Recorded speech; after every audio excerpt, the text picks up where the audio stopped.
Chers lecteurs, bonjour. Lorsque l'on écrit, lit ou regarde de la science-fiction, à un moment donné, on ne peut que tomber sur le paradoxe de Fermi. Ce paradoxe pose une question simple. S'il y avait des civilisations extraterrestres, leurs représentants devraient être déjà chez nous. Où sont-ils donc? La réponse apportée dans Le problème à trois corps par Liu Cixin est originale, mais reprenons depuis le début avant d'essayer de trouver des alternatives. La question peut être mieux formulée que par son auteur initial qui l'avait posée à la va-vite au cours d'une discussion informelle. Nous savons que, statistiquement, étant donné les conditions admises par le consensus scientifique pour l'émergence de la vie, de très nombreuses planètes devraient abriter de la vie dans l'univers. Or, à ce jour, nous n'avons trouvé absolument aucune trace de celle-ci ailleurs que sur Terre. Parmi toutes ces innombrables formes de vie, un certain nombre auraient déjà dû évoluer en civilisation à haut niveau technologique, donc être détectables. Mais rien, absolument rien, n'est actuellement observé. Où sont toutes ces civilisations extraterrestres? Il y a un grand nombre de réponses au paradoxe de Fermi, 4 catégories étant habituellement définies. La première catégorie conteste les termes de départ. Eh bien non, la vie est un phénomène rare et une civilisation n'a quasiment aucune chance d'apparaître. Nous sommes donc seuls, au moins dans notre coin d'univers. La deuxième, c'est que tous les gadgets des films de science-fiction sont physiquement impossibles. Le voyage spatial longue distance est impossible, les signaux émis se perdent dans le brouhaha des ondes spatiales, etc.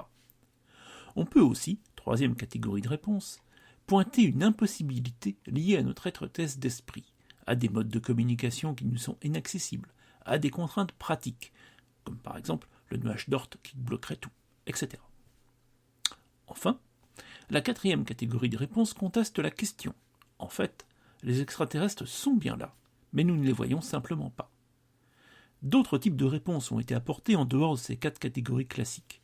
Par exemple, une civilisation technologique finit toujours par épuiser ses ressources et donc par disparaître, ou bien par s'annihiler dans des guerres.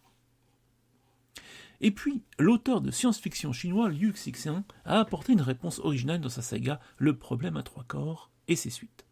En fait, pour survivre, une civilisation doit être discrète. Dès lors qu'elle est détectée, elle est aussitôt détruite par une autre civilisation qui a tout à craindre de toute rivale. L'argumentation de Liu Cixin est bien sûr elle-même largement contestable, ne serait-ce que parce que pour détruire une civilisation, c'est en soi très consommateur de ressources, toute considération morale mise à part. Dans mes romans et nouvelles, j'ai assez peu fait intervenir des extraterrestres. Dans le cadre de la 4e famille de réponses, les extraterrestres sont bien là, j'ai écrit plusieurs nouvelles du recueil Les Autres. Cow Alien et Woody Alien sont en libre accès sur mon site pierrebl.com.